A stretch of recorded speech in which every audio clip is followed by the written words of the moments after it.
Welcome to the Severn River Association's first 2018 Educational Series meeting. My name is Jeff Shomig. I'm the Vice President of the Severn River Association. It's good to see a lot of familiar faces here and some new faces as well, so welcome to the series. If you are new to this series and aren't already a member of the association, there's a sign-up sheet going around. Lynn has it in the back, our president. Please, we encourage you to sign it. That gets you on our newsletter.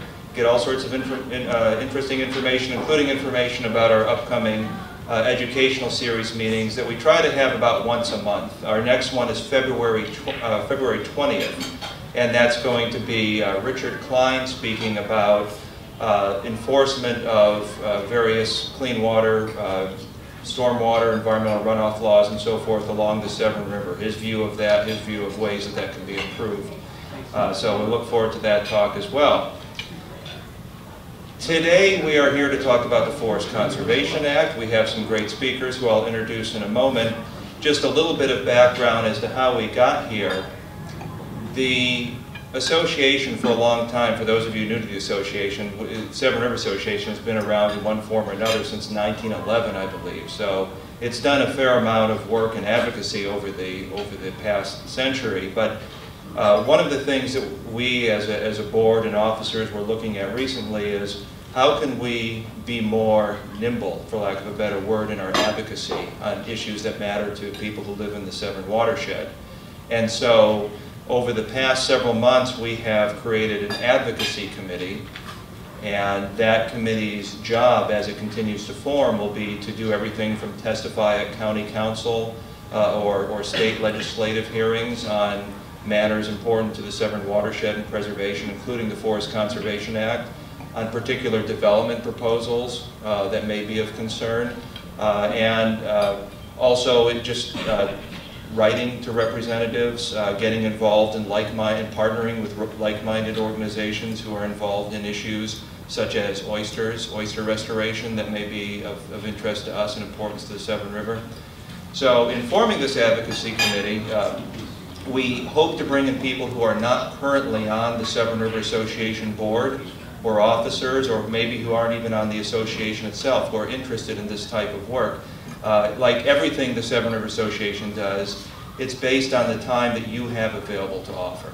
We understand that we're a volunteer organization, and we try to take advantage of the talents and time people have that they feel comfortable offering in whatever advocacy issue interests them. So if you are interested in that, please contact me or Lynn after this, and we can talk about it, and we can try to get you on the committee.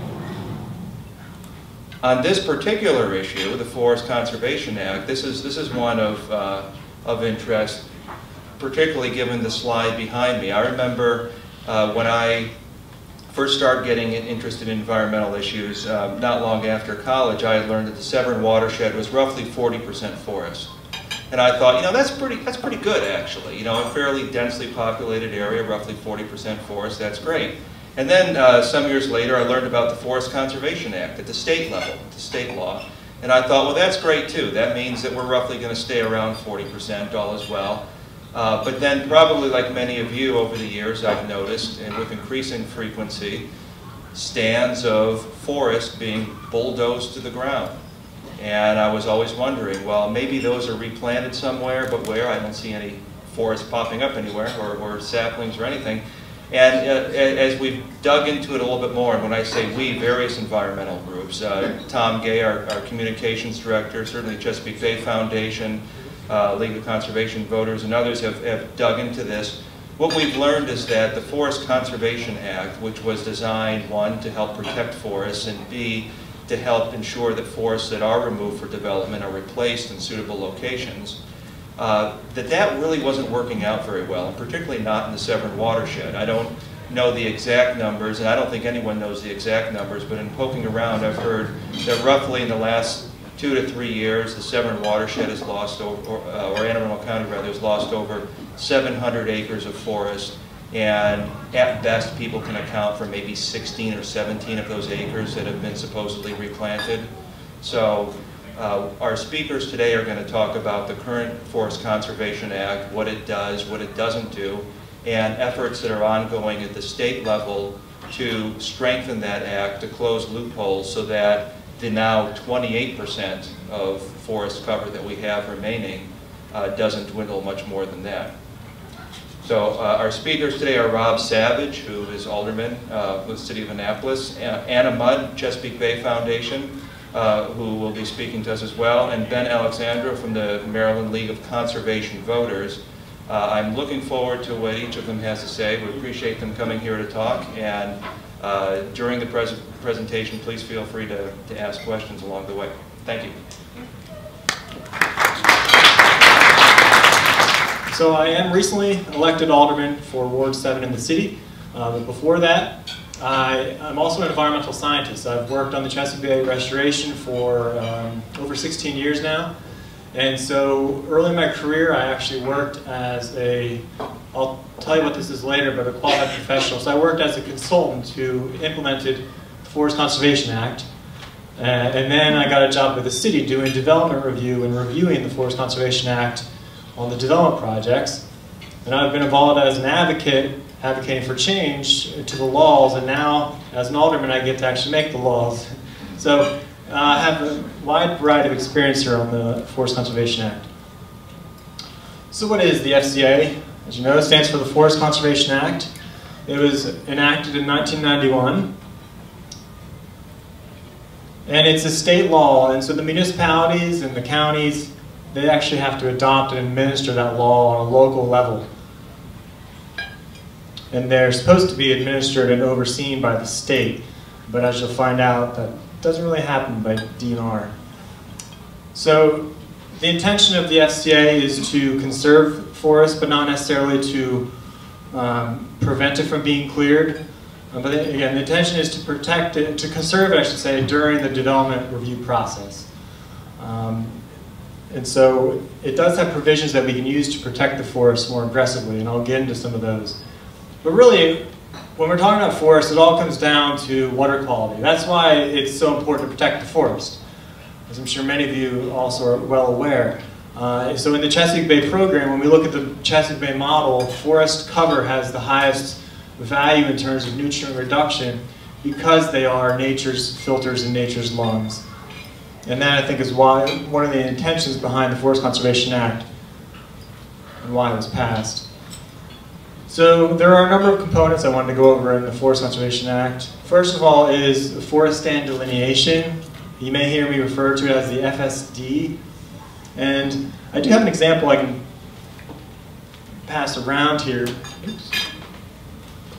So the forest stand delineation basically is what it is the consultants put that together, and it basically maps the forest. It shows you what type of forest you have on a site, if there are any wetlands, or are there any streams, or the steep slopes.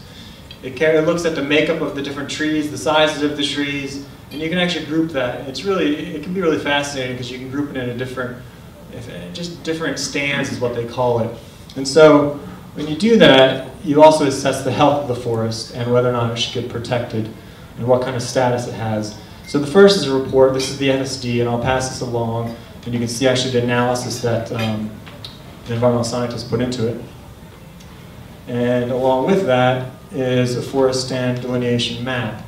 And you'll see on this, they identify all the large trees and the different stands on here. So this might be interesting for you to see as well.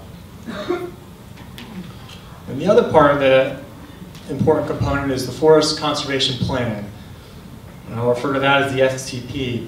And that basically is after you map the resources, the Forest Conservation Plan basically shows how they're going to protect the forest. So it'll show the development overall with the individual stands and which ones they're going to protect.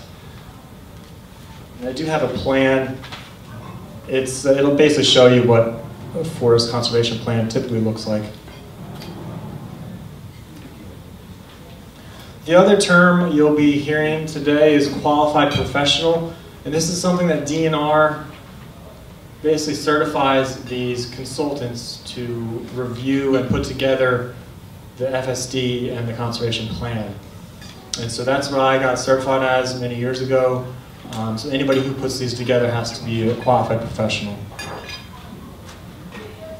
And I want to go over some of the key provisions within the FCA. And one of them, you also may hear this, is a technical manual. And I thought I had a copy. Well, there's a technical manual, which, and if you come up afterwards and take a look if you'd like, but it basically gives all the details. It's a pretty thick document about how, to the people who are putting together the plans and reviewing them, about how to actually do that. And so I'm also going to go over some of the provisions such as preservation and mitigation. Those are the two main areas that I want to focus on. So first of all, preservation. You may have heard the term priority forest. And that is a very important but often underused and overlooked provision. So in the Natural Resources Statute, coming right out of the Forest Conservation Act, it says, priority forests shall remain in an undisturbed condition. That's pretty strong language, and it says basically it should remain in undisturbed condition unless there have been reasonable efforts have been made to protect it, and that the plans cannot be reasonably altered. So again, that's a pretty strong standard, shall remain in an undisturbed condition. But I can tell you from experience with the city, most jurisdictions do not do that. They completely ignore this priority forest provision. And so priority forest is typically the sensitive areas. It's the wetlands, it's the steep slopes, the highly erodible soils, the stream riparian buffers, you have contiguous forests. And I'm going to mention contiguous forests a little bit because that's one of the important provisions. Again, something that jurisdictions often ignore, but contiguous forest, technically, it could be a small chunk of forest. It could be 10 acres on a 100-acre site, but it actually, if it connects to a large forest stand that's about 100 acres at least, then that's considered contiguous forest. So think a greenway. So think of like a greenway. I also have the county's greenway plan. I'm going to pass that around as well. And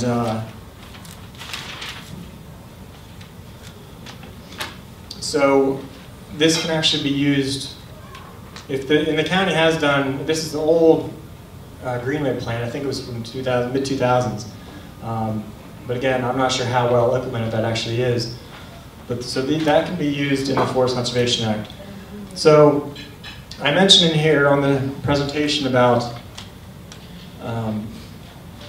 forest that's identified in local planning documents. So if a forest is identified in such as the Greenway Plan or a local planning document, anything, the comprehensive plan for the city, the general development plan for the county, that forest automatically gets a priority designation, priority forest designation. So that's why it's important to, so I mentioned the Annapolis Green Neck, or Annapolis Neck Greenway. And also any forest identified by the jurisdiction, it could be in resolution, anything like that, is automatically considered priority forest. And so one of the things they have to do, if a forest is designated as priority, the developers actually have to submit a demonstration as to why they have to clear it and why they can't protect the forest, and they have to list out everything they've done to protect it. That's a higher standard. So that has to actually be approved by city or county staff. So the developers can't claim it's a taking. So if it's priority forest, it's supposed to get protected. And so even if a developer can only build one house on their property, say it's 100 acres and they can only build one house, that's not considered a taking because they can still use the property for some economic value. But the developers, when they put together their plans, they don't consider priority forest. They just look at the zoning and say, oh, the zoning says I can build 150 homes. When it's like, no, that may not be able to happen because the priority forest could reduce that number if the staff actually implemented it. Can I ask a question about that? Yes. So it says reasonable efforts. Just looking at the plain language of the statute, that seems like a pretty easy out from the language that precedes it. So what are you say that building one house on 100 acres isn't the taking, but what are reasonable efforts? If I say, look, I want to build a hotel, I can't build it any smaller and still make money. Is that reasonable efforts? That's an excellent point, and it's up to the local jurisdiction. Some jurisdictions, Annapolis has strengthened it a little bit, Rockville has strengthened it even more, and they actually list specific what's considered reasonable or not. So that's one area that is definitely contentious. But if you have staff that is empowered and you have a local law that is strong, you can use that aggressively. Another key provision for preservation are specimen trees, and those are any trees that are over 30 inches. And we tried in the city to get that reduced to 24 inches, but encountered a lot of opposition from DNR, because DNR has to approve any changes you make to a local law. And they've been an incredible barrier. So specimen trees, I wanted to go into this a little bit. They're important because, I was listening to NPR a couple years ago, I believe it was. I can't remember the name of a book, but somebody who does research into fungi. And she found out that the forests are connected through their root systems, through this fungi network. And so it could be actually acres and acres that are connected, these trees. And she found out that they do communicate. They share resources, nutrients. They do communicate very basically through this network. So if a tree on the edge is disturbed, the rest of them will be impacted because of this communication. But what she also noted that the large trees, like these specimen trees, they are, and I think everybody knows this kind of intrinsically, but they are the center, the anchors for the forest. They provide that support. They help out all the trees around them. And so if you clear them, that's going to have an enormous impact on the rest of the forest. So that's why they are considered, specimen trees are also kind of a priority for preservation. And you do need to get a special permission to take them out. The other provisions, so that was preservation. I want to get into mitigation, which is reforestation or replacement of the forest. And first of all, the conservation threshold. I want to make an attempt to describe this for you because it's a bit of a complicated concept. All right, so the conservation threshold. I brought my tools here. All right, so picture that we have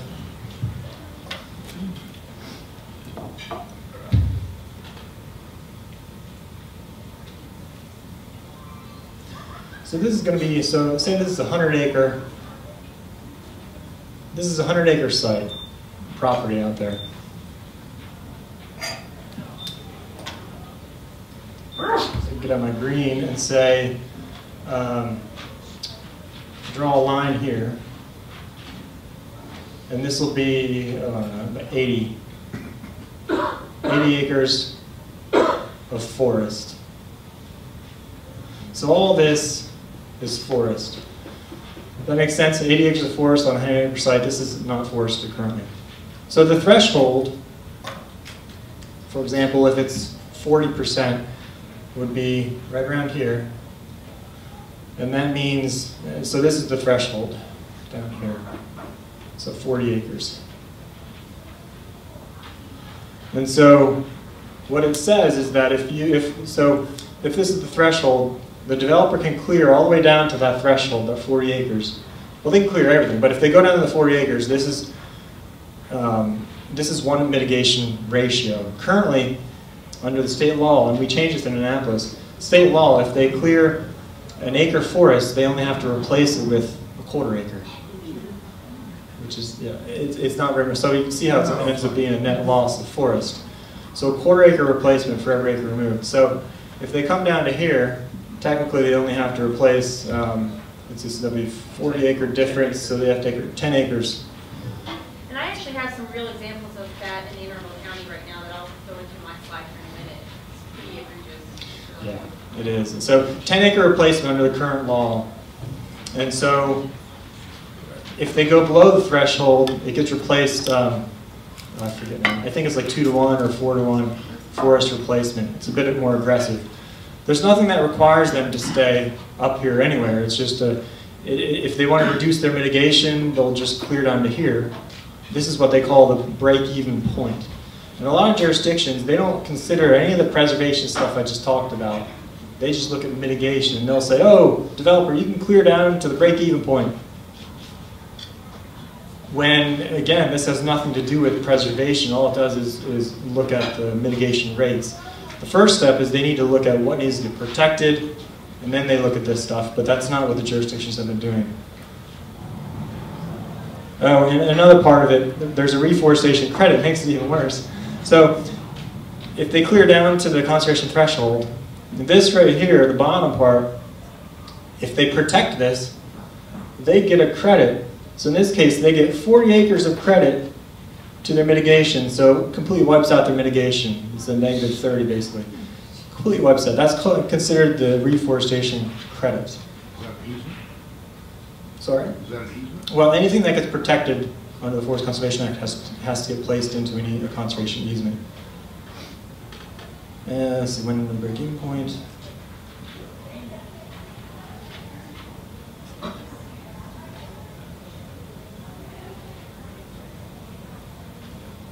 So a similar concept is something called the afforestation threshold. So that means if we clear this out and say a site only has 20 acres of forest on it, and the afforestation threshold might be 40%, well, they have to afforest actually 20 more acres.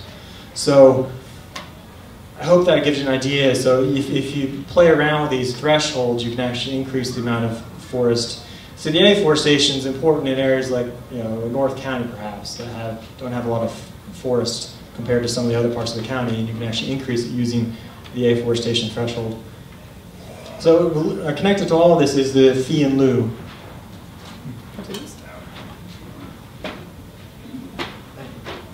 The fee in lieu, so if the developer feels like they can't, or they don't want to do any of this mitigation, they pay a fee. And so this is another shocker here. The state fee hasn't been updated since '91.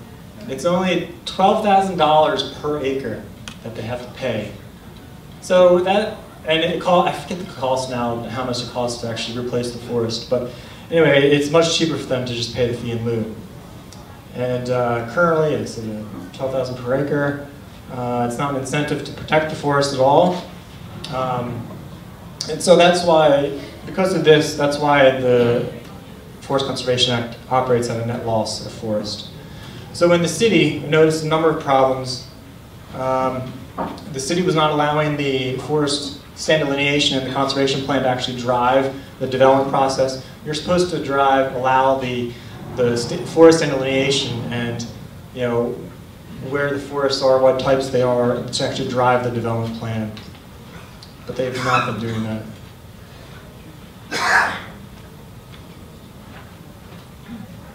I'm going to skip ahead a little bit here. So the city also failed to protect priority forests, and again, I'm speaking mostly from the city's perspective because I was in the midst of that. But I know this happens in a lot of other jurisdictions. So again, the city had no idea what the priority forest was, why it needed to get protected at all. Is there not a standing committee? Oops.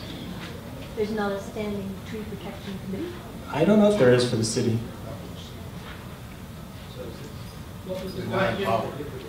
She asked if there was a forest committee, conservation committee for the county.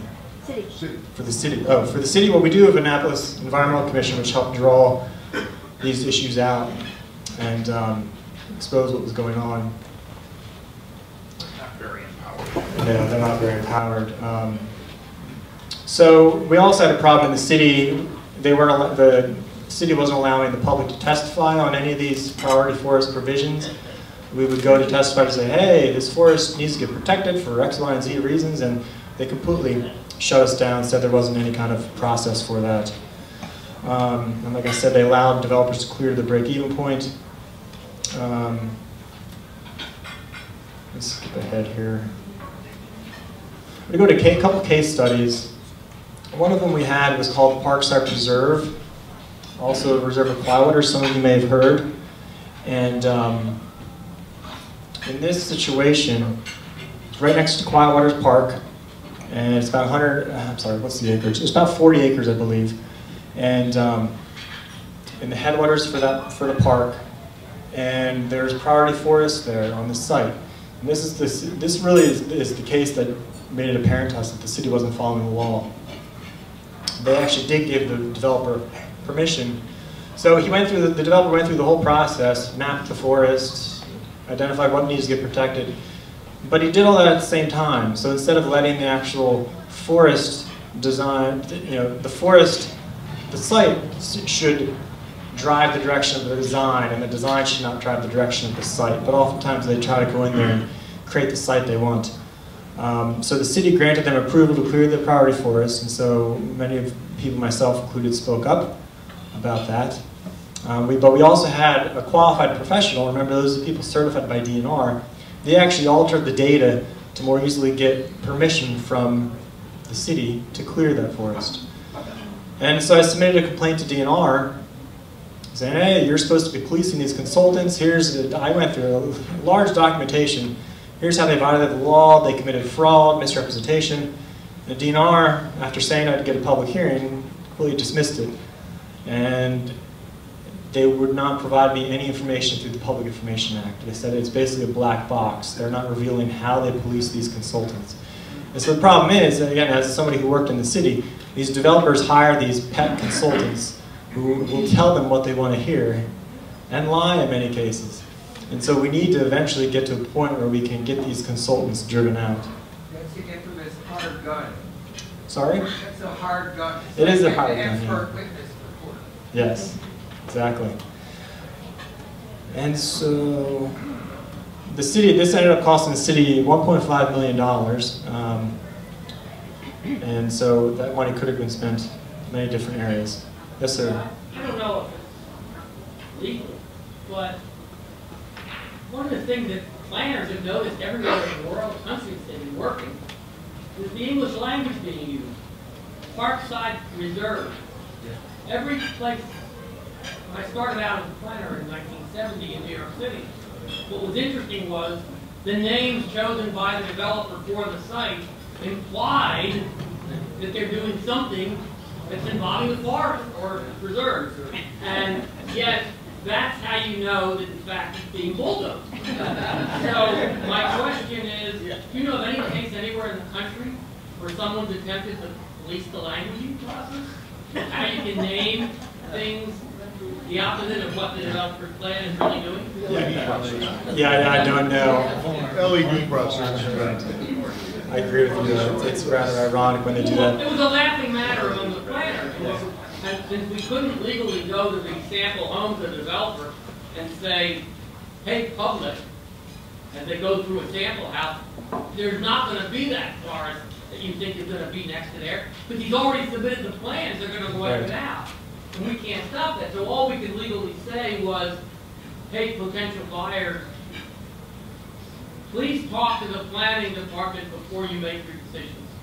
That's all we could say publicly. And if they came in, then we could show the plans that had already been processed. Yeah, I saw a similar issue with the city on numerous occasions. And you'll notice I did skip over Crystal Spring. I just want to say one thing about that. As an example, the developers refused, so their pet consultant refused to listen to us and follow the law, and it took them about 6 or 8 times to actually get an approved forest end delineation, which is a record number. I've never seen them. So keep that in mind as I go over what we did in the city to fix many provisions. So we passed a no net loss light ordinance, and we did so when you look at the conservation threshold, instead of a quarter acre to an acre replacement ratio, we did that on a 1-to-1 basis. However, we were unable to get rid of the actual reforestation credit. So that's one thing I want to do coming up here in the future, is to actually get rid of that credit to make it a true no net loss. But we also did raise the conservation threshold by a few percentages and the afforestation threshold. We restricted mitigation because right now, if you clear forest, you can actually replace it out in West County or southern Maryland, and no place, not even in the watershed, where you remove the forest. And so we restricted it to say that has to be done in the city, because there's another benefit to it. If we keep forest, eventually the forest is going to have a rate for nutrient reduction in the Chesapeake Bay model. So it's going to be counted towards our TMDL, our WIPs, our nutrient reduction. And so that's why if we can make sure the reforestation happens in the county and the city, we will get that credit for it. So we also raised the fee in lieu. Like I said, the state's $12,000, we raised it to $400,000 per acre. And so it's significant because it actually places it puts an economic value on the forest for one of the first times. But until we get rid of the reforestation, it's not going to be used quite as much as we would like it to. Let's see, Pushing to actually have it spent within the jurisdiction, is that? Yes, we pushed it to be spent on the reforest on the site, or the watershed, or within the city. And if they can't do that, then they'll have to pay into this fee in lieu, which we can use the fee in lieu. We want to, well, I'll get into that a little bit more, but we want to strengthen the fee in lieu to make sure it can be spent on acquisition, because I'd like to see that be used to actually protect forest. So we also fixed the law to say if a consultant submits 2 bad reports, we can get a completely new consultant on there. And that helps to weed out some of these bad actors. We also introduced a significant tree provision. So remember, specimen trees are 30 inches, but significant tree allows our plan and zoning to designate any tree as significant, and which gives it a higher protection value. How did you determine bad consultant? Well, We couldn't hear the question. how do you determine if it's a bad consultant? In this case, in the code, it basically says if they're denied, if they have to submit for revisions twice, then on the 3rd time we can actually request a new consultant. So it's going to be up to staff to make that determination, but also the public, who hopefully will review these reports. And another provision, this is not in the city code, but it's in the state model and many other jurisdictions. If the jurisdictions don't use the fee in lieu money, the money they get from the developer, after a number of years, it goes back to the developer. And so when you hear these jurisdictions saying they have problems using the money, where does it go after a while? That's something that needs to be addressed. So future plans, real quick. Going to remove the reforestation credit. Possibly make it so priority forests have to need a variance if you clear them. And you can also look at reducing the square footage requirement that kicks in the Forest Conservation Act. Right now it's about any project over an acre has to comply with the Forest Conservation Act, but you can reduce that. Some cities, I think it's, I think Ben might know, I think Hagerstown, I think might do it more aggressively. So this is important, this is my last slide. So I just want to give you some tips about how you can use the Forest Conservation Act to protect forest in your community. So first of all, get in there early and review the documents. Some jurisdictions are more transparent than others. The city, you can go on their permit tracking website and download these documents, but you can't do that in all jurisdictions. Some of them will tell you to submit a Public Information Act request, probably. But if you get in there early, review this, you can say, look at what they've designated as priority forest. And believe me, they do make a lot of mistakes in the, so it's good to have public eyes on this. So participate in the public process, and with priority forests, we went over that. And also look at the forest conservation plan, make sure the priority forests are being protected adequately in those plans. And then more importantly, ask to see the demonstration. Like I said, most jurisdictions probably don't ask for this, but ask them for the demonstration from the developer about why they can't keep that forest. And then challenge the approvals. We have a lot of appeal processes people don't know about. And again, some of them are more accessible than others.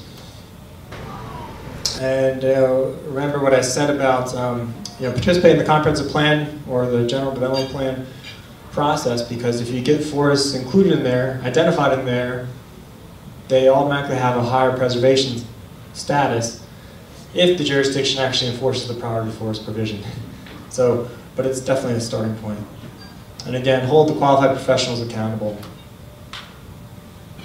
And also there's a provision in the Forest Conservation Act, if you do find an egregious error or misrepresentation, there is a provision where the local jurisdiction can revoke approval. That's what we tried to get the city to do, but instead the last mayor decided to spend $1.5 million of program open space money instead of actually revoking it under the law. But that provision is there if you need it. And with that, I'll turn it over. Thank you.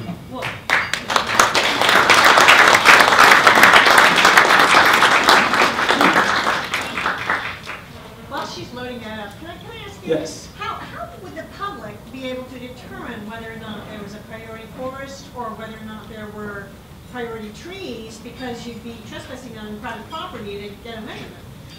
That's a great point. Yeah, it's helpful to have some relationships with staff to be able to see if you can get access. You can look at, these days you can look at aerial photographs, you can look at topographic maps online, and so if you see a stream, you'll know that that's a priority forest surrounding that. So around streams, 50 foot from either side of the stream is considered priority forest. Just like wetlands, non-tidal wetlands, they have a 25-foot buffer, and those are all considered priority forests. It's probably a naive question, but you said a number of times that there's a standing law on the books that then government officials are not enforcing. And so as a random question, what's the mechanism to drive to enforce the enforcement in a sense? If the law is there and the government's not enforcing, what's the remedy for those of us in the room to say, hey guys, no, it's actually the law you need? Where's the optionality for the government? That's a great transition. Both of them are going to deal with that. But as you can tell from my experience with the state, DNR is supposed to do that, but they don't.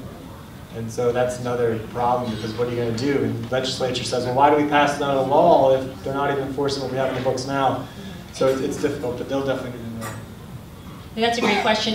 Just for introduction's sake, my name is Anna Mudd. I am the Outreach and Advocacy Manager for CBF, and this is Ben Alexandro with Maryland League of Conservation Voters. I'm really happy that Ben and Rob are here tonight. They're the policy wonks. I'm not a policy wonk. My job as the Outreach and Advocacy Manager is to mobilize and educate our members and the general public about what they can do when we see bad laws being written or good laws not being enforced. So thankfully you've gone into quite a bit of what I was going to go into, so I'm going to go skip ahead to, this is good because I wasn't very confident talking about things like the mitigation ratios and things like that, so I'm glad you went ahead and did that for me. So I thought this was a good quote. It's by Tom Horton, and it says, "We must learn to see the bay whole as water and watershed airshed inseparably linked, to see the bay as a system whose forests are every bit as much components of pollution control and environmental health as sewage treatment plants and sediment fences. It seems easy to accept spending $50 million or more on sewage treatment, but the protection or restoration of a filtering, cleansing forest is uneconomic to invest in.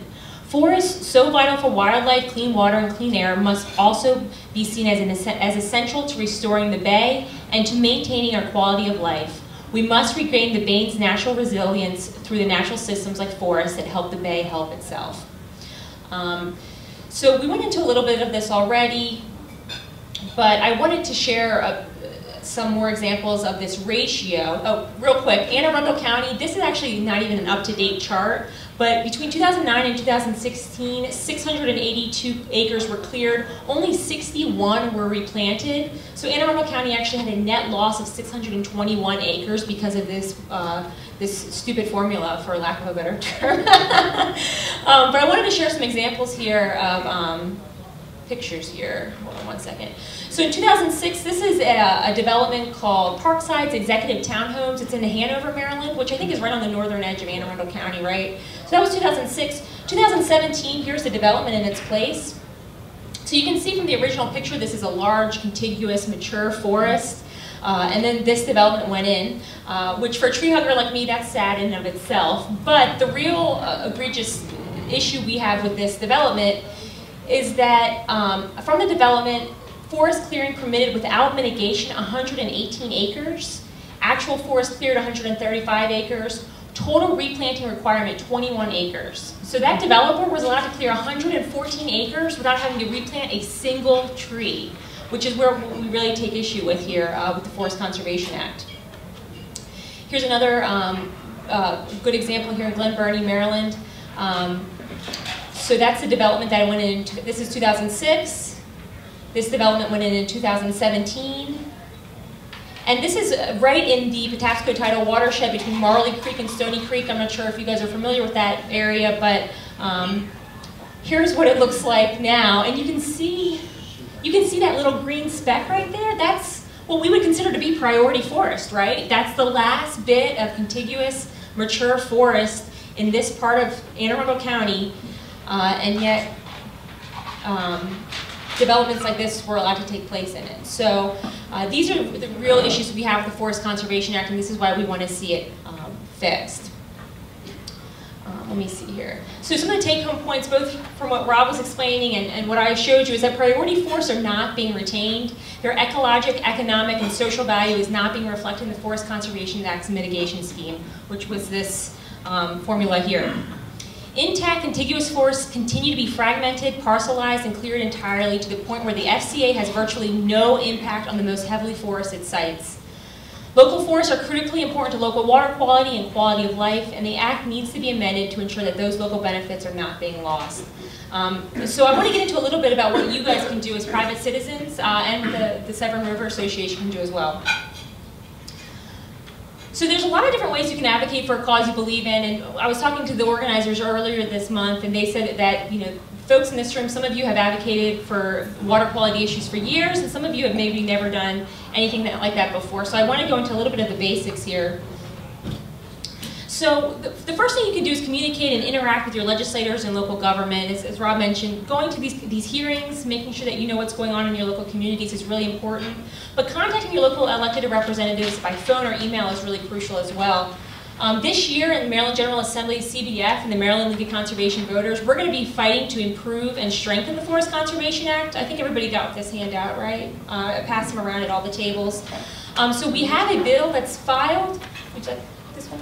We have a bill that's filed. It should be going, we should be getting a bill number at the end of this week, and I can forward that along to your president so that they can forward that information to you. But it would be really great if you could contact your local legislators and tell them that the Forest Conservation Act is important to you and that you want to see it strengthened and improved.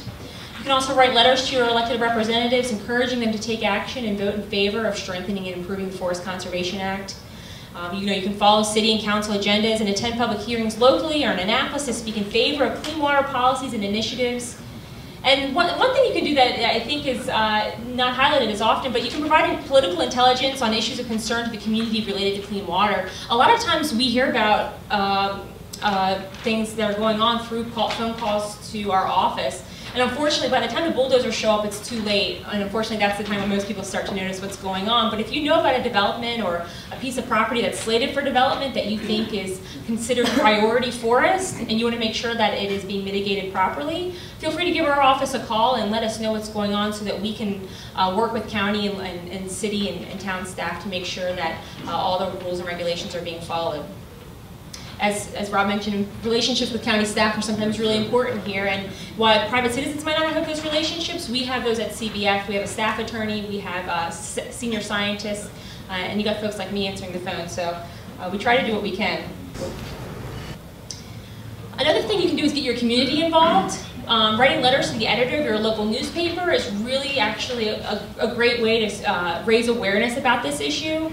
A lot of people don't realize that there is a Forest Conservation Act on the books and how flawed it really is. And just mobilizing people in your community through phone, email, and social media. I mean, I think I heard about this meeting here tonight 3 or 4 times in the last few weeks because somebody posted about it on social media. So making sure folks know that there is a hearing about the Forest Conservation Act bill coming up during this legislative session is going to be really important. And you can serve as a point of contact for your community as well. So what's your message when you're talking to legislators? I think Rob can attest that not a lot of people start their meetings with a thank you, but legislators' time is really valuable, especially during the legislative session, and especially in a political climate like this where there's a lot of negativity. Just starting off with a simple thank you can really set the tone for the meeting. So I'd encourage you guys the next time you see your legislators or your council person or your alderman to thank them for the work they're doing. And then it's really important also to share your personal connection. Ben and I, we were at a meeting in Frederick County last week, and we're advocates, professional advocates. I'm a registered lobbyist, so I can come in and talk about facts and figures all night. But when you can share a personal story about what forest loss means to you and what it means to your community, that's what really resonates with elected officials, and that's when you really start to pay attention. I think there's probably not a dry eye in the room of last week when a local Frederick County mom was talking about the forest loss she had seen in her community and the impact that had on her children's mental and physical health. It's also important to educate your target. I call them the target, but they're legislators. They're people just like you and me, but we have to target our members based on what committees they're in and what leadership positions they have in the House and the Senate. But when you're educating your target, you're sharing information. They might not know about the Forest Conservation Act and its significant flaws. So that's up to you to make sure that you're educated on this issue so that you can share that education with them. And it's also really important to share follow-up information. One thing that we see a lot is people are kind of intimidated to talk to their legislators because they might not have all the answers, but it's okay to say, you know what, I don't have that answer, but Anna Mudd at CBF can find that out for you. Let me give you her card. Or I don't have that answer, but I can look up for you. Let me send this to your staffer after the meeting. So those are just some helpful tips when you see your legislators out in the community. This is a time of the year where they're out making the rounds and talking to their constituents because there is a legislative session happening right now. Finally, here's some resources for you, how to find your legislator. I can click on that. There's also an FCA action alert. I'm going to click on that real. Oh, there's no internet here. Well, if you go to our website, cbf.org, there's a Forest Conservation Act action alert. It makes it really easy to take action. All you have to do is type in your name and your address, and we already have a letter to your legislator auto-filled. So all you have to do is hit send, and that will go right directly to your legislators, letting them know that you support a strengthened and improved Forest Conservation Act. It's also really easy to find out who your legislators are. I'm sure everybody in here knows, but if you just Google really quick, who's my legislator in Maryland, there's a website that's generated by the state of Maryland. You type in your address and it tells you exactly who your legislators are so that you can contact them, and even provides email and phone information as well. And finally, I'm a resource for you, as is Ben.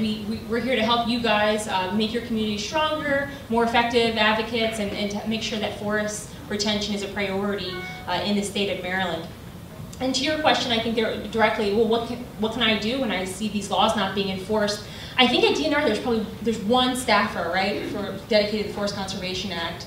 She's been there for a long time, and God bless her. But the big issue here is that DNR does not make this a priority. We need to make sure that they know it's a priority for us as citizens and as residents of Maryland, and hopefully that public pressure will eventually lead to a stronger Forest Conservation Act. Any questions about advocacy? Yes, sir. Well, in terms of advocacy, since you're talking about the Forest Conservation Act, do you have any idea at all, from a physical map standpoint, how much overlap there is between the area affected by the forest versus the areas affected by open space zoning, or the critical area of the bay, which is supposed to be within 1,000 feet of the boundary of the streams? Yeah, I have a map here. Did I pull it? Let me see. Because if you're dealing with a given piece of parcel of land, the question is which of the three variables is maybe appropriate to try to tackle. Yeah, great question. And for the next one, this next bill that we're really working on, what we really want to do is really better define what a priority forest is and be able to better connect between these different variables. Now, some things are already defined because they're under that, and some things we actually want to be able to use. There's like a lot of mapping data that's available, whether it's the MIMES database or other databases that show where those overlaps are between those other ones, and they should be counted as priority forests, which means we should be replacing them one-to-one or protecting them. Or are there other places where, also getting to somebody's question over here about if we can't get onto the land, how do we know whether or not this should be priority forest? Well, one of them is there's actually mapped out ecologic zones that are particularly important that the state has already mapped out. So if you can use a GIS, basically satellite layer to see where that is exactly, you can get to a lot of those questions. And so we're hoping that I'm really excited about this law because it can really help connect between some of those disparate things that have been this over here before, this over here before, this over here before, and help bring them together. So what this bill really, the major things is better defining the priority forests, making sure that if it is a priority, we better protect it. If you don't protect it, you're replanting it. For every acre you chop down, it's another acre up to a certain amount. So we're talking like the big developers that come in, as she was showing, like plowing down hundreds of acres and whatnot. And then, of course, looking at the manual itself, that is actually directing them how to actually go about doing a lot of these things, improving that manual that they should be following, improving a lot of the language that gets to that wishy-washy stuff where why is it not enforced? Why is DNR not doing this? It's like, oh, because the language is wishy-washy enough where they can say, oh, that's a reasonable whateverness. We can slip by that. It's making it more like they have to really look at it. They have to look at it earlier in the process of the developing process. So it's not like they've already gone through all of this and then they have to check a box at the end. It's something that they should front load at the very beginning before they even start the development process to do this. So, you know, between a bunch of those put together, it really gets to, I think, part of your question and yours. Yes? Are there any swing votes in this county that you need particular help with? Ah, that is a fantastic question. Are there some swing votes or particular targets that we have, particularly in this county? I would say that the Environment and Transportation Committee on the House side is a huge target. And what? McMillan is a big target. Also Speaker Bush, who is, you know. Yeah, I would argue that Speaker Bush is our biggest target, because if he gives the green light for this to be a piece of legislation that he supports, it will very easily get out of committee. We worked on this bill actually last year. Rob, you came and spoke at our rally, because Annapolis was really leading the way on fixing the Forest Conservation Act. But we really need Speaker Bush to support this, and if you live in his district, just urging him to support this bill is going to make go a long way in getting it out of committee. Last year it died in committee. The E&T committee is chaired by Kumar Barve, who's a Montgomery County elected official, but I believe Earl McMillan, who's an Anne Arundel County Republican, sits on the E&T committee, and reaching out to him and just letting him know that this is a priority for you, I think it would. Anybody on the Senate side? Senate side, we're actually doing pretty well on the Senate side. You could always show your love and support for this on the Senate side, but it actually got out of the Senate committee last year. We have a really great leader in Chairman Conway, and we think the fight and the battle is going to be within the House of Delegates. Is Ed O'Reilly voting the right way? I'm not sure if he's not voted, which way he's voted, but I don't want to say we don't need his vote, but I'm Well, Republicans are a little harder this way. Yeah, no, it is, but we have enough votes in the Senate that we're not so much concerned about him. We're more concerned about votes in the House, yeah. However, at the end of the day, as much as we come in with a lot of facts and figures and all the benefits of forests and all the technical things, especially on this issue, what's really going to win the day, or lose the day, is you guys, of grassroots efforts of people hearing, the elected officials hearing from their constituents that forests are important to them, that this is an important issue. So I really encourage you guys to please do that. We're going to be having a lobby day as soon as we get the bill number and the hearing date. We're going to be scheduling that in the next probably month or so. On Thursday, there's a big summit that we're having actually down at the Senate office building. There's a workshop actually that starts at 1 o'clock there that we're going to be going over like the how-to kind of boot camp and getting more into the details of this. And from 4 to 6 on Thursday, we're having a big environmental summit of a hoopla of a lot of elected officials and prominent folks in the field to be able to talk about these different issues. And it's a really big press event. It should be a lot of fun. So I encourage you to come to that too. Yes, question? Can you tell us more about the DNR? I mean, you can change the laws and you can put all these actions in place, but what are you doing to get these guys to really operate on behalf of the people? It is one of our departments. I understand the developer's motivation, they're trying to make money, but the DNR sounds like there's still an issue. Regardless of the law that you put. They are an issue, and that's, I think, one of the reasons that they have not been as on board with this law. I mean, why is that? Then that's their job. Well, yeah, we had a lot of problems. When I worked for the city, and we would go to the state for guidance on, because we were asking them about the priority forest provision, because we really had to read through the code for ourselves to figure out how to implement all this. And they wouldn't answer our questions. So that tells you how they don't understand the law themselves, and they're not helping their local jurisdictions. And what was I going to say? To one of the other questions, but the point is, though, with the DNR, they do provide this, they're supposed to provide this oversight, but it really comes down to the local jurisdiction. They have their own Forest Conservation Act they adopt locally. You can change that, you can make it stronger than the states, and so the buck will kind of stop there to a larger point. And I want to touch on something else. Somebody mentioned the critical area. So the Forest Conservation Act does not apply to anything in the critical area.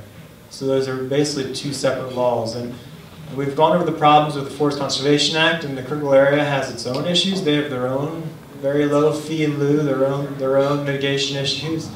So that's a whole another day or night. And two other suggestions for resources. I want to just throw this out there. The Chesapeake Legal Alliance, they will work with communities, they'll find pro bono support from attorneys to support you. If you find a development that has an issue that's not following the law, they will help stand behind you and get that representation. And the last thing I wanted to say for another resource or what you can do. So the state there's training that happens around the state to basically train you to be what they call the qualified professional. Anne Arundel Community College does have that course. So if you really felt you can actually attend this course and get certified as a qualified professional, and I think that could help you when you go to the jurisdiction to advocate for certain things. But keep in mind that oftentimes the people teaching the course are teaching it incorrectly. And that's another thing that I think some of our organizations have talked about is how to address that training aspect. So that'll kind of go with the manual, yes. The other piece of that, getting back to the, how do you make sure this kind of stuff is actually getting on the ground and happening? One of the other key provisions we really want in the new law is right now they can get out of it by saying, well, we'll just do a fee in lieu, and then, that also becomes this problem with, okay, DNR can just say, oh, just do the fee in lieu, don't do this other piece. So then this fee in lieu where, oh, you can't do it, you have to pay it into this fund, that money ends up just piling up in a lot of counties, not being used, and sometimes just being reabsorbed back into to the state or general fund or whatnot. So one of the key provisions we're trying to do in this new act is actually make sure that money really gets used so they can team up to do grants, to work with other nonprofit organizations, maybe like Severn River Association, etc., to really get projects in the ground and really get moving. And enforcement in some ways will be a problem, but in other ways you can also tighten a lot of the language so that it's much easier if they're really not enforcing it. You can really hold them accountable to that. And I think that's a really important piece that we're really trying to hope to fix with this new Forest Conservation Act that we're pretty excited about.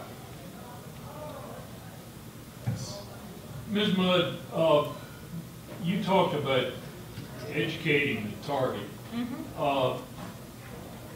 Does CBF have resources to help in general over the course of a year to train us better to educate the targets? JP, that's a great question.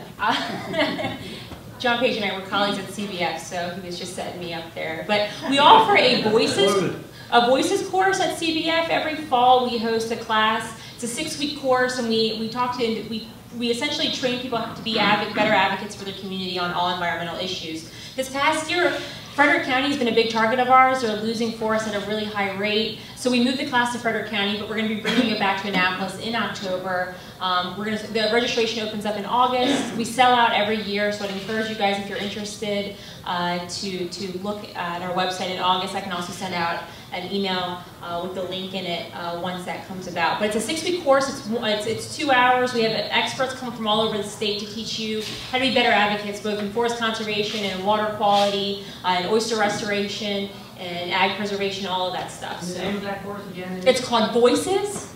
It's volunteers as Chesapeake stewards. That's what it stands for. But it's essentially teaching individuals how to have a more effective voice in Maryland. And also for helping to train on Thursday. Again, I would encourage you to come to that workshop at 1.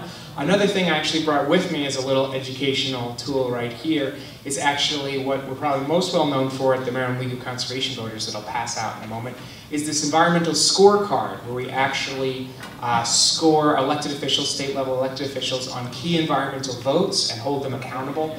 And so we can help educate voters like you guys and get better pro-environment candidates in. If they're not, help get somebody else that is better in there, etc. So I really encourage you guys to grab this, keep it up. It's also available on our website and can really help you when you're about to go into that voting booth. Let's pass this out.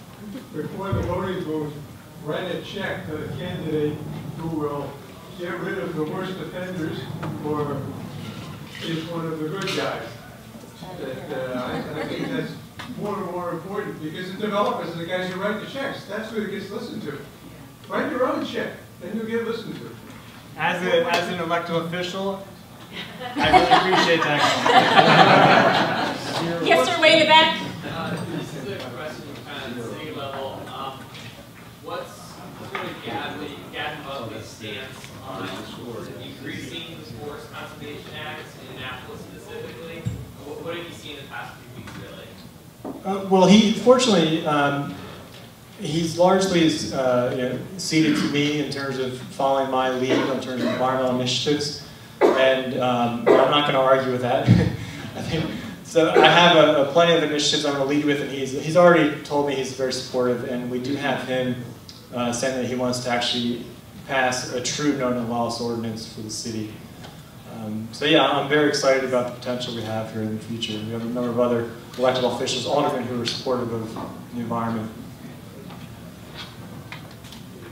To frame the whole legal issue, both the EPA and NIFWIF believe that it's the state's responsibility to enforce. The states in turn believe that it's their local jurisdictions who enforce the laws that they produce. And they're, in fact, the city has been in the process of creating its own interpretation of the forest law. It has to enforce it, and they only come down and get involved if they think there's been an egregious discrepancy from the laws they've passed. So if you're going to spend your time, spend it on your local officials, because they're the ones who have to enforce these laws. It doesn't go up the ladder. Somebody in the back, another question? Yeah, you've all talked a lot about what could and what should be in there. Can you give us one thing to chew on tonight that you're really, really excited about in the new bill coming out this week? I would say I'm very excited that priority forest is going to be more clearly defined. Right now there's a lot of ambiguity. Sorry, I got tongue-tied. I think that having a 1-to-1 ratio of replacing paid on these big developers, if it's in an area that's our best forest, are the ones that, and those are the ones that we're losing in Maryland. If you chop down an acre, you have to replant an acre. So that does two things. One, it makes sure that we're not losing forests and we're replanting, and two, it makes them think again before they go into that in the first place. Hey, maybe I'll go redevelop this existing town or city, that we should be investing there in anyways rather than sprawling out into the, into these forests. So that 1-to-1 ratio I'm really excited about. I say I'm excited just by the interest around this act, because if people like you aren't speaking up, then these laws would continue not to be applied or implemented correctly. Because again, we can get everything we want adopted, but unless people are actually holding, I'll say, politicians like myself accountable, it's not going to happen. So, thank you. Well, isn't the replanting a joke to begin with? Because you're taking out a forest and you're putting in a pine plantation. Yeah, and I would say that the purpose of the bill this year is more focused on forest retention. Last year we really tried to fight for a 1-to-1. For every tree you cut down, you had to replant a tree. And this year we're really focused on, we've learned from our mistakes from last year, and we're really focused on more on forest retention, because you're right, the trees that you plant to replace mature forests and these specimen trees, it's just, they're not equal. Yeah, and I think CBF may have done some studies that majority of the time these mitigations end up failing. They don't work. So that's why the emphasis has to be placed on the preservation and these priority forests and not the mitigation. The other part that's really misleading is, even if you wanted to plant the trees, you don't have the land to plant them on. And this is, you just can't make land. And I think what the priority should be, and it's like after the horse has left the barn here, is to go back and look at these subdivisions that have been approved and find out where they tiptoed on the rules and regulations, and go after all those people down that train that purposely stepped on those rules and stretched them out and make them accountable for their past performances. So great point. For those that didn't hear, we're actually collecting a lot of those examples right now. If anyone here has any of them, we'd really love to know. Examples where big developers have gone in and plowed down a lot of forests before and have stomped on the existing rules. And so we can better see and better display and showcase not just the numbers of oh hey, since this bill was in there throughout Maryland, we've lost about 100,000 acres, and we're slated to lose probably another 35,000 by the year 2025.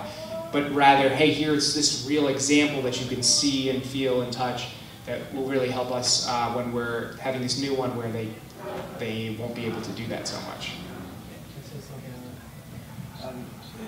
Another, I want to say something about that though, because I think there is more space than people realize out there. Because we had to, when we were dealing with this in the city about having the no loss, people say, well, is there even space? And when we looked at the latest data there is, one of the things you have to factor in there is the developers they're holding on to property that they want to develop.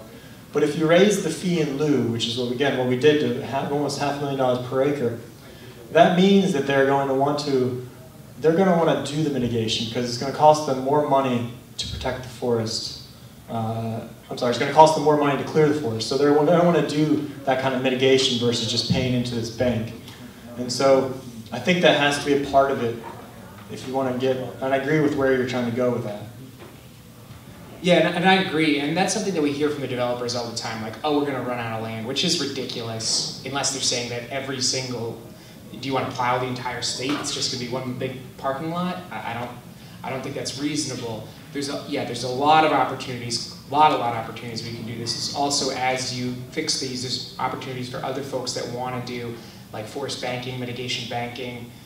Hey, I can start planting and reforesting my land and getting paid for that kind of thing too. So there's a whole lot of opportunities. So I think that just saying we'll run out of land excuse is a fallacy. One more. One more. Yes, sir, you've had your hand up a while. Simple question. Where's our lawyers, Dan? And what about statute of limitations? How far back if we figure somebody did something 5 years ago, can't really do anything? Yeah, and the truth is that this law, they're not necessarily breaking the law. That's why we're working to strengthen it. I mean, all the developers, the examples I showed you up there, nobody broke any laws, right? It's just them taking full advantage of the loopholes within the law, which is why passing this law this year in Annapolis is so crucial. Fine, thank you. Yeah. No. No, absolutely wrong. I think what I pointed out before about the bad consultants, that's where the train falls off the track. Yeah. It falls off right there when you pay somebody $500 an hour to sit and try to tell the Board of Appeals their position, and knowing full well that these guys are hired. No, I'm not disagreeing with you there, but what I'm saying is that isn't necessarily illegal in the current state. It's illegal here now in Annapolis because if these consultants write the bad reports. I think it's arguable. I mean, because I disagree a little bit because I do think you can make the case that they've broken the law. I mean, the law clearly says they shall be preserved and remain in an undisturbed condition. And I can guarantee you that most of these jurisdictions are not even asking for this, again, the demonstration about why they can't protect these forests. That is a violation of the law. If they're allowing the development design to go forward without even considering the priority forest, that is breaking the law. The one thing I want to mention with the law, there's the Environmental Standing Act. I can't recall when it was adopted, but that's a Maryland act. And there's very, very little case law on that. And basically what it says that if anybody lives in a jurisdiction and is impacted by this law, an environmental law, they automatically have standing. So if we can get a good case, so you don't necessarily have to be like 100 feet away or 1,000 feet away, whatever they're saying, if we get some good case law on this act. And two other pieces on that. Number one is that right now with the enforcement, it's saying if you don't do this right, okay, what's the enforcement action? It actually does say that, and a lot of times it says, oh, the state will come in and take over the county's program. The state doesn't want to do that. The state does not have the staffing to do that. They don't have, they're just not going to. So under the old law, it's that, okay, they broke it. Okay, what does it say is the punishment? Oh, well, you know, that's not going to happen. So that's one of the things we're really trying to change. And the second part is on this idea of, oh, you can just get a hired gun, as you said, to come in and say that, oh, this is not priority forest. Well, if we get this one changed, it's then going to be, okay, is this an ecological zone, which is mapped, and oh, wait, no, you're in that mapped area that is, how are you going to fool a satellite, right? Like, that's not the same as saying, oh, this is not, we have this little wiggle or that little wiggle. So it's going to be a much different, hopefully a much different situation in that regard. So just following up on the standing comment you made, so is there a citizen suit provision or something similar to that in the proposed legislation? In the proposed legislation? Yeah. That's a question. No. No, I don't think we're changing that standing thing. There is some other things that we might be going forward on standing issues and such like that. Just as enforcement as a general whole is something that we're collecting a lot more data on, trying to get another, bills and stuff like that we're working on. That's a whole other issue though for a whole other day, so not in this one. It's really up to the local jurisdiction. They also have their own standing standards. Because that's what we did with the city of Annapolis, although the case was still ultimately dismissed, but that's a whole other story. That answers your question. So that's it. Well, thank you very much. Thank you very much.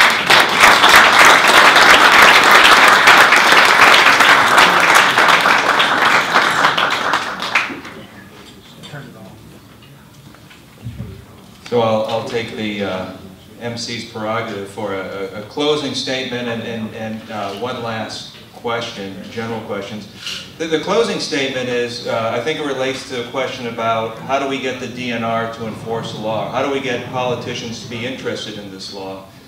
And I think many of you, those of you who live in Arnold or Severna Park, are very familiar with this. I know my son has a friend who lives in a neighborhood behind the Safeway in Arnold. And for years, they've gone and played in the woods with trees that were, not much smaller than some of these tables. And there was, I've never been back there, but he described it to me. There was a stream, there was a little pond with frogs and so forth, and then he watched the whole thing get bulldozed, literally bulldozed like you would see in these pictures of the Amazon rainforest where they clear cut for agriculture. And actually his friend described during the day how at times their house would shake when some of the bigger trees would fall down. That's how big the trees were that were being bulldozed, completely cleared. And it's a sad story when you think about, 12-year-old not being able to hike in the woods anymore. But I think inadvertently the people who have cleared this woods may have done more for support of the Forest Conservation Act and similar forest conservation measures than just about anyone else could do, because I hear constantly people talk about that as they drive down Route 2. How did this happen? How did what was once a forest be completely paved over, completely bulldozed, and then you have a community of townhomes or homes, whatever, just pop up there? That was one of our last forests, and if we can't even save that, what can we save? And so I talked to a number of folks who are running for county council, running for the General Assembly, and they, from both parties, Republicans and Democrats, and the common thread among all of those people that I've spoken to is you would not believe how enraged people are right now about the perceived, and I would say actual, overdevelopment in the county. It's people sitting in traffic, seeing a woods bulldozed and knowing that that's going to be more traffic for them to sit in. It's people who moved here with the expectation that the area would have a certain character, and seeing that character radically altered and wondering why they moved out here, why they have a long commute. So I think getting people involved, this sort of grassroots, not to beat a dead horse, but I think that's critical. Without that thrust, without people grabbing the politicians and the policymakers by the collar and saying, this matters to us and this needs to stop and these laws need to be strengthened and enforced, it's not going to change. But if that does happen, that's how you get the change. Sorry. Yeah, but you realize the problem is those of us who live in that area have, in terms of the county. We're in District 5. I can imagine many problems. No, seriously. We're in District 5. Right. Well, that answers the question. Well, it answers the question about getting involved and having people who are elected or convincing the people who are elected to enforce these laws. At the end of the day, it's force and public pressure. The second comment I have, and this is the question, is going to lead to a question. We're talking about preserving forests. I know that where I live on my property, we have about 27 trees spread over a little less than 2 acres. That's not a forest, but it's heavily treed. Our neighbors are roughly the same, and then next to us we have about a 3 or 4 acre forest. But the forest-specific wildlife you have in that heavily treed suburban environment is incredible. You have hawk species that only live in deep woods and deep forests. They have shorter wings than the hawk species that glide around. You have wild turkeys. Those of you who are here for the bird presentation saw a picture of the big wild turkey that walks through our yard. It provides energy efficiency. It cools the house, it cools the area. It's a big difference between, we used to live in a townhome community where it was like Death Valley when you'd walk out. The temperature now is easily 5, 6, 7 degrees less in the summer. So my question is there any effort being undertaken right now, if not to conserve as a priority forest type of thing, to incentivize homeowners to retain this type of suburban tree canopy that we have in the area? That's a question for any of the speakers who are here. Well, in Arundel County, this is one good thing they did. They have freed up the fee in lieu money to be given to homeowners as an incentive to put their property under a conservation easement, which means they get tax breaks from the conservation easement and they can't clear the forest in perpetuity. So that's one incentive I'm aware of. The county provides free trees to the homeowners. To plant the trees. Plant the trees on their property. Okay. Great. Is there any priority forest on the Brownsville Hospital Center that they plan on bulldozing everything that's complex? It's probably most of it. It's probably all part of forest. Because remember, if it's connected to a forest that's larger than 100 acres, which that site alone is over 100 acres, then it's automatically priority forest. And they do that again because there are certain wildlife benefits to having a contiguous forest, especially if it's, think about contiguous forest along a stream bed. It has, or a stream itself, it has many beneficial things to it. There's an easement on over half of the property. Yeah, there may be already, yeah. Which aggravates the developers. Yeah. Sure. Well, terrific. Thanks again for coming out. It's great to see all of you. Remember the sign-up sheet?